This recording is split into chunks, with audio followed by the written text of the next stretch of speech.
Pride and Joy. There's a reason that a lot of people have trouble with this song, or they're even scared to study it, but I'm going to crack it for you. You can play this song. All right, let's start right away.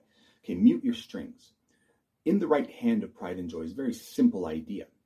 It's a Texas shuffle. Pride and Joy is a Texas shuffle, and it sounds like this.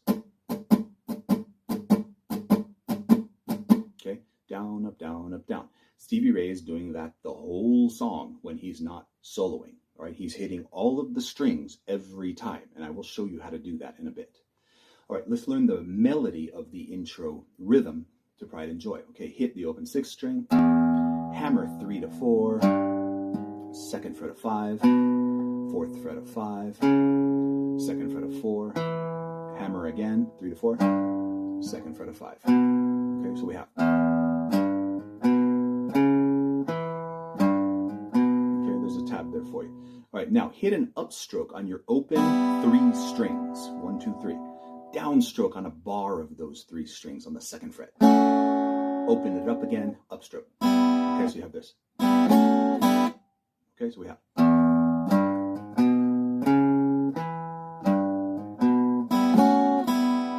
Then Stevie Ray always hits an E chord, big full rock and roll E chord after that sequence. Okay, and that E chord serves as the open 6th string on the repetitions. You do an upstroke after it. All right.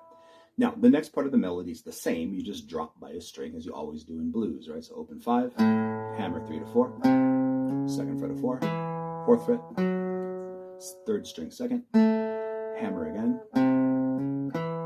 and then upstroke, downstroke, up. Okay, so stop the video and learn those parts first. You need that memorized in order to really play this. Let's combine the 2 hands now.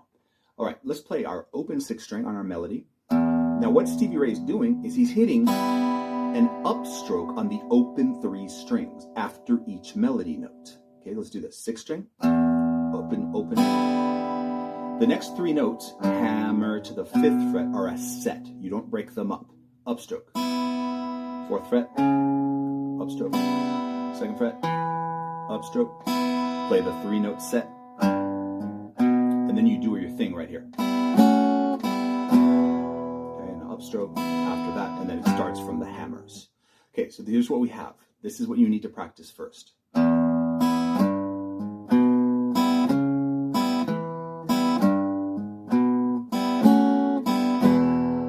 Okay, you can play that. It's not as hard as it seems. Okay, and then it continues into same thing on the 5th string. All right, now finally, the reason you see all of those darn mutes on those tabs. I got a magazine in 1987 and there were 5,000 mutes and I didn't understand it still. And then I saw Stevie Ray play the song with a 12 string on MTV Unplugged in 1989 and I went, oh, that is how you play it. Okay, watch this. The reason all those mutes are there is when you're playing this rhythm, you are hitting all the strings all the time. And what happens is when you fret a note, so I'm playing that note that I'm going to hammer in a moment, but I'm hitting everything. Watch. You hear all that? Those are the mutes on the tabs. They don't need to be there. I hate when they put those mutes. It's silly, all right? Because it happens anyway. So don't think about it. Just flop your hand on that melody and do this.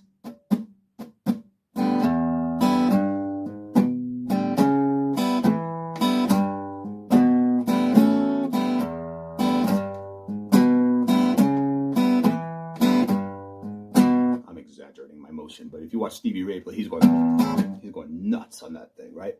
And that is the secret to how to play Pride and Joy. It is not as difficult as everyone thinks it is.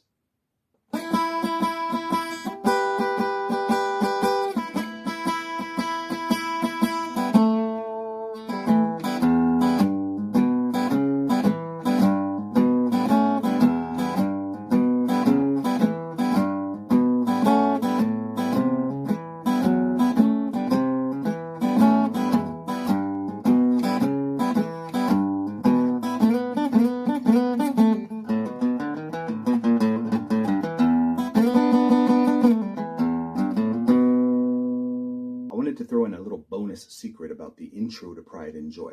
That little thing he does It sounds off meter, right? For some reason, the first part is shorter than the second part. The reason for that is that the song does not start on 1. The song starts on the te of 1 or the and of 1. So in reality, it sounds like this: 1, 2, 3, 4, 1. Te 2, te 3, te 4, te 1, te 2, te 3, te 4, te 1, te 2, te 3, te 4, te 1. Okay? So little bonus secret there for you if you're not able to line up that intro. Pride and Joy does not start on 1. Thank you so much for watching this video. If you liked it, please like and subscribe, and I'll see you in the next one.